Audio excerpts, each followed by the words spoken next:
One summer moment can change a child's life. Through Toys for Tots Give and Go initiative, your support provides books, games, toys, and outdoor adventures that spark curiosity, creativity, and a love of nature. Whether it's fishing, learning a new sport, reading under a tree, or playing with friends, these moments build confidence and lifelong memories. For too many children, those moments never come. You can help change that this summer. Visit toysfortots.org. Toys for Tots, delivering hope beyond the holidays. Cats and Cosby on the Red Apple Podcast Network.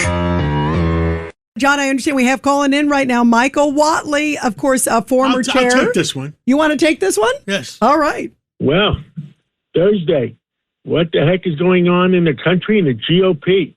Who better to ask than the former chairman of the GOP? We got Michael Whatley.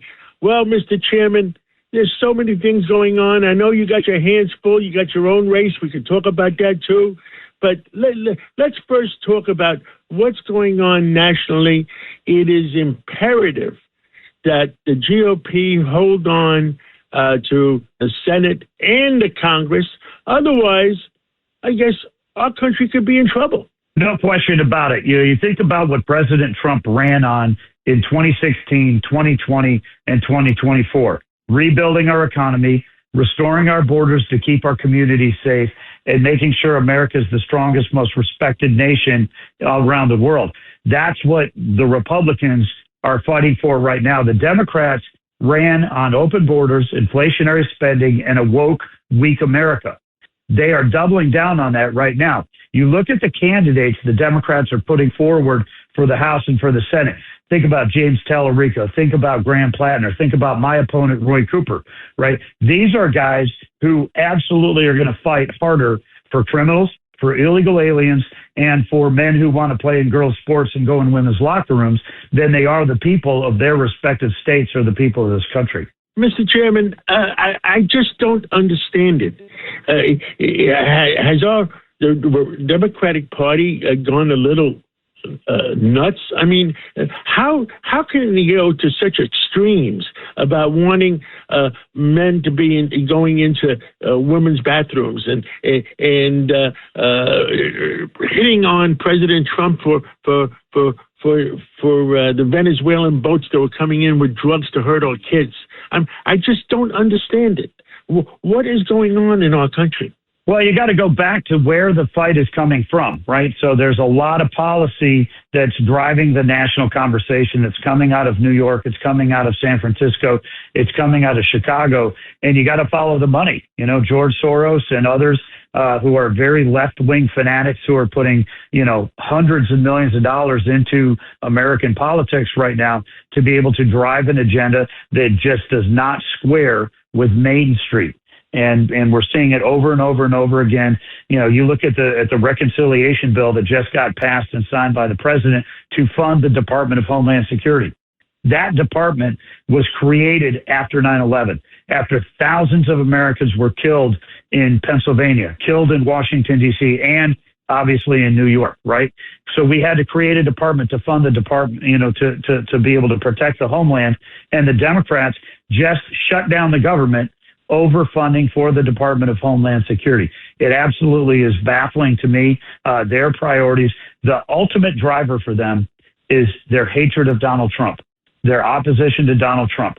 They will not support anything that guy supports. They will oppose everything that he's trying to get done. We see it in the House and we see it in the Senate. Roy Cooper, my opponent, Graham Plattner, James Tallarico, Alexandria Ocasio-Cortez, the rest of the woke mob, every single time they have an opportunity, they're going to oppose President Trump, whether it's his nominations, his legislation, or any of his initiatives. The fact is, you had a Democrat the other day in Washington say, I hate that the reflecting pool is now beautiful.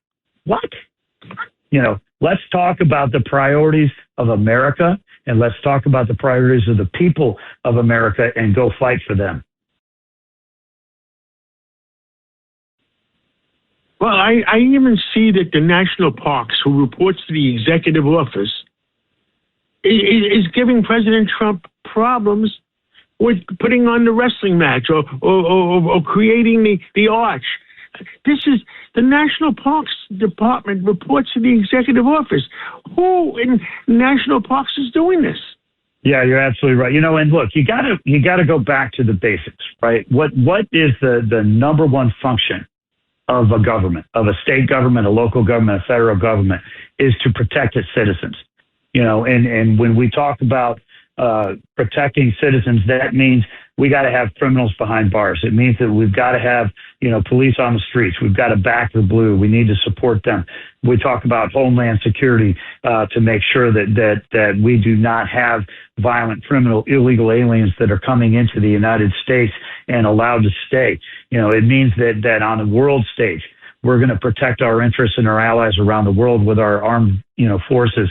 We have 10% of all the men and women in uniform, Army, Navy, Air Force, Marines, and Coast Guard are based down in North Carolina, right? I'm worried about making sure that they're going to have the resources they need to protect our interests and allies around the world. And if President Trump says he wants to fully fund the military, the Democrats are going to oppose it right now. As a closing thing on a Thursday night, give me your pulse of what is going on around the country. There's a lot of common sense Democrats and there's a lot of common sense independents that have to realize that these people are losing their minds. What is your pulse of what's going on?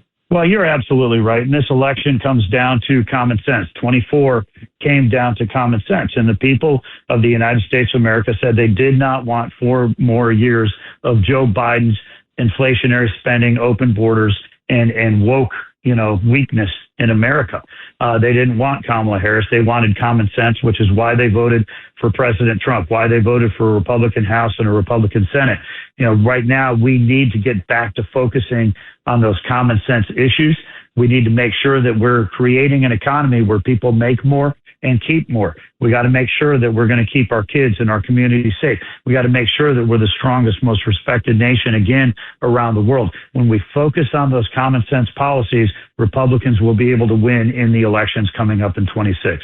Well, thank you so much. Former Chairman of the GOP, Michael Whatley, thank you for your national review on a Thursday night. I'm going to talk to you on Sunday morning because we have a national show on Sunday morning, and tell us what the heck is going on in North Carolina, and we'll talk then. Okay, you take care, sir. Thanks for listening to Katz and Cosby with John Catsimatidis and Rita Cosby. You can hear Katz and Cosby weekdays at 5. It's the 5 o'clock show on 77 WABC. If you like the podcast, share it with your friends and listen anytime at WABCRadio.com and download the WABC Radio app. Hit that subscribe button on all major podcast platforms. Plus, follow WABC on social on Instagram, TikTok, Facebook, and X. See you next time for a new episode so you never have to wonder, what the heck is going on here?